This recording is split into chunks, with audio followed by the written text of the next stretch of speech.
চলেছে প্রাচীন মায়া সভ্যতার গোপন রহস্য। তোমরা এখন যা যা দেখছো, মায়ানরা সেগুলো চাইনি যে আমরা দেখি। আমরা এমন সব জায়গায় যাব যেখানে আগে কেউ যায়নি, এমনকি পৃথিবীর সপ্তম আশ্চর্যের একটা আমরা ঘুরেও দেখবো। আর এইসবের জন্য আমাদের হাতে মাত্র 100 ঘন্টা সময় আছে। ভাই এই সিঁড়িগুলো কিন্তু বিশাল উঁচু। আগে আমি একটা এসকেলেটর খুঁজবো। চলো মায়া সভ্যতার গোপন রহস্য আবিষ্কার করা যাক। এটাই হলো মায়া সভ্যতার বিশাল মন্দিরে ঢোকার প্রধান দরজা। সুড়ঙ্গটা সত্যিই গভীর। প্রথমে আমি যাব। হ্যাঁ ঠিক আছে, সাবধানে আমার কোনো এগোলে অসুবিধা নেই। এই মন্দিরটা প্রায় 2000 বছরেরও বেশি পুরনো। এটা অসাধারণ। আমরা এখন এক প্রাচীন মন্দিরের ভিতরে আছি। আমরা কোথায় যাচ্ছি? ও মাই গড, ও ওয়াও! এই মন্দিরে ঢুকলে প্রথমেই দেখা যাবে একটা বিশাল মূর্তি, যে ছিল একজন শস্যের দেবতা, একটা জাগুয়ারের মুখের ভেতরে। এটা সত্যি অসাধারণ। ও মাই গড! আমি তোমাকে বলবো আমার কি মনে হয়, তারপরে তুমি আমাকে বলো, ঠিক আছে? এটা একটা হাত, এটা একটা প্যারেড, আর ওটা মনে হয় টয়লেট। না, ভুল বলেছো। ঠিক আছে। না, ওটা টয়লেট না, ওটা ওর কানের দুল। হ্যাঁ জিমি, ব্যাপারটা হলো এই জায়গাটা আসলে একটা পিরামিডের উপরে আরেকটা পিরামিড, তাই যত ভিতরে যাব তত পুরনো জিনিস দেখতে পাবো। সাবধানে যেও ছেলেরা। সুড়ঙ্গটা খুব নিচু জিমি। বিশ্বাস হচ্ছে না সরকার আমাদের এটা করতে দিয়েছে। এটা অসাধারণ। এমনকি আর্কিওলজিস্টদেরও এখানে ঢোকার কোনো অনুমতি নেই। আমরা এখন কতটা গভীরে আছি? 1 ঘন্টা ঘুরে দেখার পরে আমরা এই প্রাচীন মন্দিরের একেবারে শেষে এসে পৌঁছলাম। এখানে আসার পরে তুমি বলছো একটা সারপ্রাইজ আছে। হ্যাঁ, এটা গত 2 দশকের মধ্যে খুঁজে পাওয়া গেছে। ও কি? এটা একটা মৃত ব্যক্তির মুখোশ। এটা হলো একটা স্নেক কিংডমের রাজার মুখ। মায়ানরা এইরকম মুখোশ ব্যবহার করত মৃত ব্যক্তিদের সুরক্ষিত রাখার জন্য, যাতে তারা মাটির নিচে সুরক্ষিত থাকে। আমি ধরতে পারি? হ্যাঁ, নিশ্চয়ই। ও, এটা 1000 বছরেরও বেশি পুরনো। হ্যাঁ, তার মানে আমার ঠাকুরদাও বেঁচে ছিলেন না। এটা মিউজিয়ামে কেন রাখা নেই? একটা ইউটিউবার কেন ধরবে? আমার থেকে নিয়ে নাও। ধরো। কাউকে কিছু বলো না। ঠিক আছে, আশা করি আমি বলবে না। মোটেই কোটি মানুষকে এটা দেখাবো না। এই অভিযান এখানেই শেষ, কিন্তু আমরা আছি প্রাচীন মন্দিরে ঘেরা একটা বিশাল শহরের একেবারে মাঝখানে। এই ভিডিওতে পরে আমরা অন্যতম সপ্তম আশ্চর্য দেখতে যাব। চলো কিছু খুঁজে দেখা যাক। এই জঙ্গলটা তাহলে বাঁদরে ভর্তি। অনেক সাপও আছে, এমনকি জাগুয়ার অনেক মানুষকে মেরে ফেলেছে। স্নেক আইল্যান্ড থেকে কিন্তু আমরা বেঁচে ফিরেছি, তো আমি কিন্তু এটা নিয়ে একদমই চিন্তা। ওটা কি একটা বাঁদর? স্যার,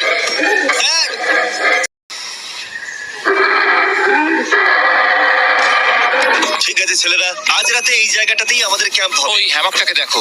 আমাদের প্রায় 12টারও বেশি মন্দির ঘুরে দেখতে হবে। আমি চাই তোমরা একটু ভালো করে ঘুমাও, কারণ এই ভিডিওটা সবে শুরু হয়েছে। গুড মর্নিং ছেলেরা।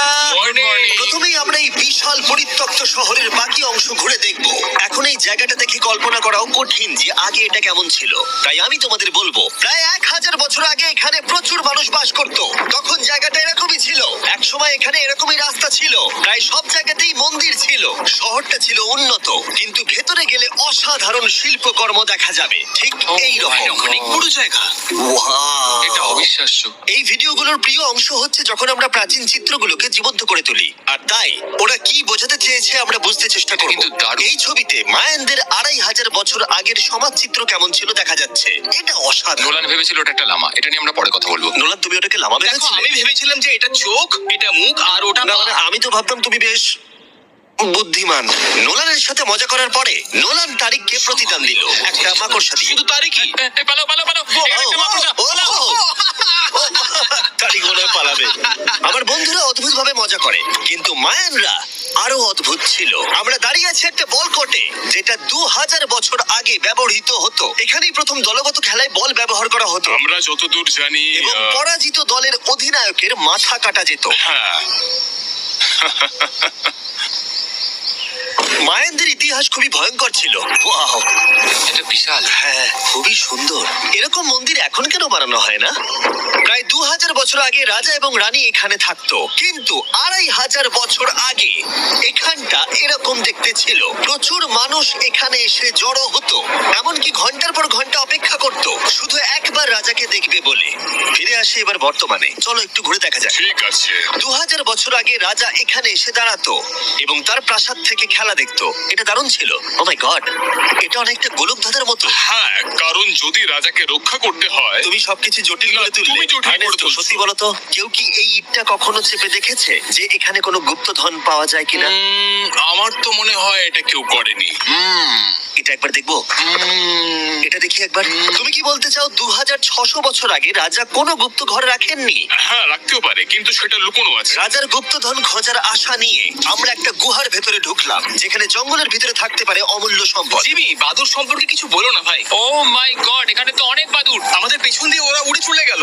আসলে মায়ানরা মনে করতো এটা পৃথিবীর একটা মনস্টারের মুখ। আমাদের মাথার ওপরটা একবার দেখো, আমাদেরকে বাদুর ঘিরে ধরেছে। প্রায় 1000টা বাদুড় মাথার ওপর উঠছে। ভাই, এটা বাদুরদের ঝড়। যদি কোনো মায়ানদের গুপ্তধন থেকেও থাকে তাহলে বাদুড়ের পটির নিচে। পটির নিচে। আমার মনে হয় আমরা গুপ্তধন পেয়ে গেছি, চলে এবার যাওয়া যাক। এখানে প্রচুর বাদুর আছে, তাই আমি চাই তুমি তাড়াতাড়ি এগো। আমার ওপর পটি করে দিল। ও মাই গড! আমার কাছে এটাই আসল গুপ্তধন। আমার হাতে লেগে এখান থেকে গেছে। চলো, নোলান, এখান থেকে তাড়াতাড়ি বেরিয়ে চলো। এখানে থাকার কোনো মানেই হয় না, এখানে কোনো গুপ্তধন নেই। এখন একটা মন্দির বাকি আছে যেখানে গুপ্তধন থাকতে পারে, আর যেহেতু অন্ধকার হয়ে এসেছিল, ছেলেরা মশাল জ্বালিয়ে নাও। চলো পরের অ্যাডভেঞ্চারে। যদি পরের প্রাচীন মন্দিরে ঢোকার আগে মশালগুলো নিভে যায় তাহলে আমি খুব দুঃখ পাবো। মন্দির, মন্দির, মন্দির। শুধু মশালের আলোতে চারিদিকটা মায়াবী লাগছে। দেখা যাক এবার আমাদের জন্য কি অপেক্ষা করে আছে। একটা প্রাচীন অ্যাডভেঞ্চার করছি মনে হচ্ছে, কিন্তু মশাল নিভে গেল আর রাস্তা নেই। এই চেষ্টাও বিফলে গেল। সামনে এগোনো যাবে না। Oh my God, ওটা কি ছিল? মনে হচ্ছে যেন একটা বাদর। দাঁড়াও, একটা বাদর নাকি জাগুয়ার? এই ভিডিওটা তো ভয়ঙ্কর হয়ে উঠছে কেন? আজকে রাতটা ভালো করে ঘুমিও, কারণ সকালে একটা বড় সারপ্রাইজ আছে। আমার মনে হয় তোমরা ভেবেছিলে এই ভিডিওর গোটাটাই আমরা মন্দির আর শহর ঘুরে দেখবো, তাই তো? হ্যাঁ, তা ঠিক। হেলিকপ্টারটা ফেরাও। আরো দূরের অংশে যাওয়ার জন্য আমাদের এটার দরকার ছিল। আমি কুকুরের মতো সিঁড়ি বেয়ে উঠছি।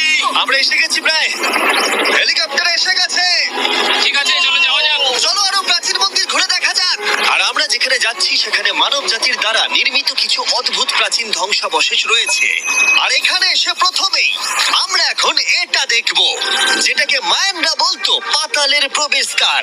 অনেক আগে এখানে বিশালাকৃতির দাঁত ছিল, সেগুলো কোথায় গেল? ওগুলো খুলে পড়ে গেছে। হ্যাঁ, এটা ঠিকই মনে হচ্ছে। চলো ঘুরে আসি।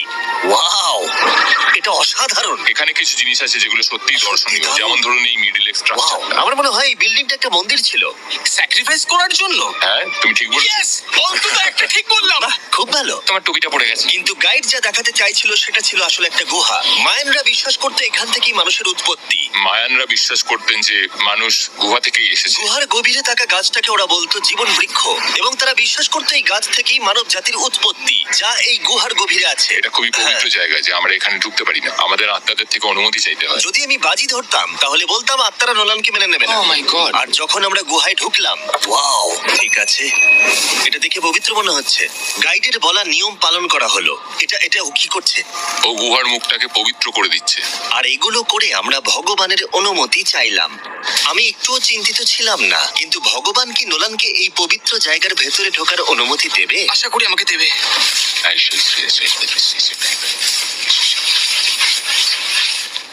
আমার মনে হয় এটা ভালো। এটা কি হচ্ছে? ঠিক আছে, ও ও ও কি ভালো? তাহলে আত্মারা ওকে ফিরিয়ে দেয়নি। যাক বাবা। তাই ভগবানের আশীর্বাদ পেয়েই আমরা জীবন বৃক্ষের উদ্দেশ্যে যাত্রা শুরু করলাম। কিন্তু যতই গুহার ভিতরে যাচ্ছিলাম ততই গরম বাড়ছিল। এটা কি শুধু আমারই হচ্ছে না, সত্যি সকলের খুব গরম করছে? সকলেরই গরম করছে, আর যত ভেতরে ঢুকবে তত শ্বাস নিতে অসুবিধা হবে। শ্বাস নিতে অসুবিধা হবে। প্রচন্ড গরম। গুহার যত গভীরে আসছি বাতাস তত কমে আসছে। জানি না তোমরা ঘাম দেখতে পাচ্ছ কিনা, এখানে সত্যি খুব গরম। এই গুহাটা অনেকটাই গভীর, তবে এটা ভালো এখানে কোনো বাদুর নেই। এখন তোমরা এখানে যা যা দেখছো, মায়ানরা চাইনি আমরা সেটা দেখি। ওরা এই জায়গাটা বন্ধ করতে চেয়েছিল। নিজেকে 2000 বছর প্রাচীন একটা মায়ান ভাবো, তারপর দেখো এত সুন্দর একটা গুহা, তার সাথে এত সুন্দর একটা ঘর, ওয়াও, আর এই দুর্দান্ত গাছ। ও, আমি কি একমাত্র যে ভেবেছিলাম জীবন বৃক্ষ আসলে একটা সত্যিকারের গাছ? হ্যাঁ, এটাই হচ্ছে এখানকার সব থেকে পবিত্র জায়গা। এই সব জিনিসগুলো কি মায়ানরা নিজেরাই তৈরি করেছিল? আগে হ্যাঁ, ওই যে বড়গুলো দেখছো, হ্যাঁ। ওটাতে ওরা ধূপ জ্বালায় এবং ভগবানের দৃষ্টি আকর্ষণ করার চেষ্টা করে। এটা সত্যিই অসাধারণ। যদি তুমি 1000 বছর আগের মায়ান হতে, তাহলে তুমিও বিশ্বাস করতে এখান থেকে মানুষের উৎপত্তি। বুঝতে পারছি কেন ওরা এই জায়গাটাকে পবিত্র বলে মনে করে। একদম ঠিক কিন্তু বলেছো। এই গুহাটা সত্যিই ছিল খুবই বিপজ্জনক, কারণ এরপর যেখানে যাচ্ছি সেখানে নিঃশ্বাস নেবার জন্য অক্সিজেন ট্যাঙ্কের দরকার পড়লো। ভিডিওতে এসব জিনিস আমি করি কেন? যাতে আমি মারা যেতে পারি? ও ভাই, এটা খুবই বাজে আইডিয়া ছিল। তাই কয়েকবার প্রাণ ভরে অক্সিজেন নেবার পরে কতটা গভীরে যাব আমরা? প্রায় 2 ফুটবল মাঠের সমান। আচ্ছা, আমি এখানেই থাকছি, তুমি সবসময় পেছনে থাকতে ভালোবাসো। কারণ এখানে কোনো অক্সিজেন নেই। ঠিক আছে, ওখানেই থাকো। আর নোলান বোধহয় ঠিকই ধরেছিল, কারণ গাইড আমাদের প্রথমেই যেটা দেখাতে চাইলো। যাই হোক, ও, আমার মাথাটা একটু ঘুরে গেল। তুমি ঠিক আছো তো? না, আমি একদম ঠিক আছি। তুমি যাই বলো, একটু অক্সিজেন নিতেই হবে। নিঃশ্বাস নাও। যাই হোক, তুমি কি বলছিলে? আচ্ছা, এগুলো কিছু সিরামিকের টুকরো পড়ে আছে। ওয়াও, এটা তো দারুণ। আচ্ছা, আমি কি একটা বাড়ি নিয়ে যেতে পারি? হ্যাঁ, তুমি যদি জেলে যেতে চাও তো ঠিক আছে। আমাকে জেলে যেতে হবে? হ্যাঁ, অবশ্যই। ঠিক আছে, আমি বাড়ি নিয়ে যাবো না। বন্ধুরা, আমি বিশ্বাসই করতে পারছি না যে ওরা আমাকে বিশ্বাস করেছে। ওরা কতটা সরল। এবার দেখো আমি ওদেরকে কেমন ভয় দেখাই। এই সুড়ঙ্গের ভেতরে বাদুরগুলোকে একবার দেখো। চলো যাওয়া যাক।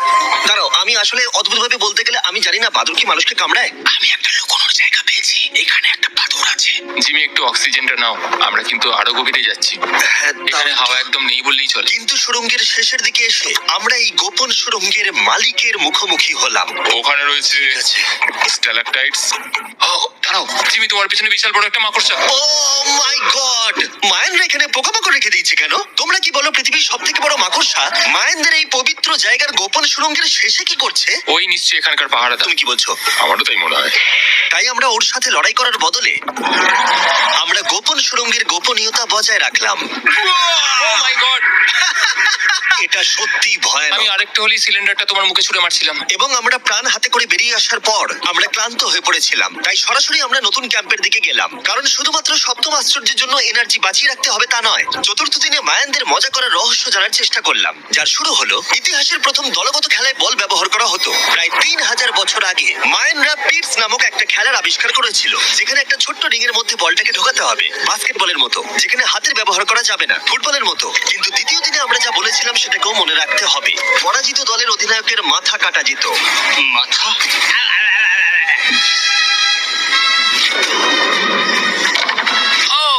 আমি বলছি, দেখো, আমরা শিখে ফেলবো।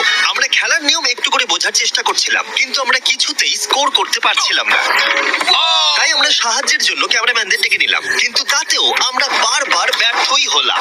আমাদের ব্যর্থতার সংখ্যা বাড়তে থাকলো। হবে হবে হবে হবে আমরা স্কোর করতে পারছি না। কিন্তু প্রাচীনকালে হাল ছেড়ে দেওয়ার অর্থ মাথা কাটা যাওয়া। নলেন, উঠে দাঁড়াও ভাই। আর এরকম ভাবেই ব্যর্থতার পালা চলতে থাকলো যতক্ষণ না ও! আমরা পেরেছি, পেরেছি, আমরা পেরেছি! এই নিষ্ঠুর খেলার শেষে জয়ী খেলোয়াড়রা সেলিব্রেট করার জন্য প্রাকৃতিক পুকুরে আরাম করে ডুব দেবার জন্য একটা সিঙ্ক হোলে নেমে উদযাপন করত। আর যদিও আমি কারোর মাথা কাটিনি, কিন্তু নোলান পিটস খেলায় হেরে গেছে। জলটা কি ঠান্ডা? হ্যাঁ, বেশ ঠান্ডাই। সত্যি? হ্যাঁ। নেমে পড়ো।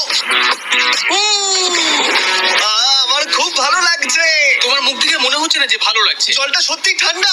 এই সিঙ্কহোলে স্নান যতই মজাদার হোক না কেন, সপ্তম আশ্চর্যের অন্যতম মায়ান মন্দির এখনো আমাদের দেখা বাকি আছে। কিন্তু প্রথমে একটা ক্লাসিক মায়ান ডিনার। তোমরা এখানে যা যা দেখছো, মায়ানরা এগুলো প্রায় 1000 বছর আগে খেত। যেমনটা আমি এই ভিডিওতে আগে বলেছি, ওরা শস্যের দেবতাকে পুজো করত। আর যদি তোমরা না জানো, টোটিরাতে ভুট্টা প্রধান উপাদান। যে এটা এডিট করবে বলো তো, মায়ানরা কি ট্যাকোস আবিষ্কার করেছিল? হ্যাঁ নাকি না? আমাদের শেষ রাতের উদযাপন উপভোগ করো মায়ান ট্যাকোস। সবার শেষে আছে একটা special Mayan dessert, brand new festival peanut butter cups. দাঁড়াও, ব্র্যান্ড নিউ? এটা তো মায়ান চকলেট। প্রশ্ন করো না, এটা ডেজার্টই। নাও খাও। মার্কেটিংটা ভালোই করতে পারে ও। দেখি এতে কতটা পিনাট বাটার আছে। ভাবতেই কষ্ট হয় যে এই পৃথিবীতে এমন মানুষও আছে যারা টেস্ট করেনি brand new festival peanut butter cups.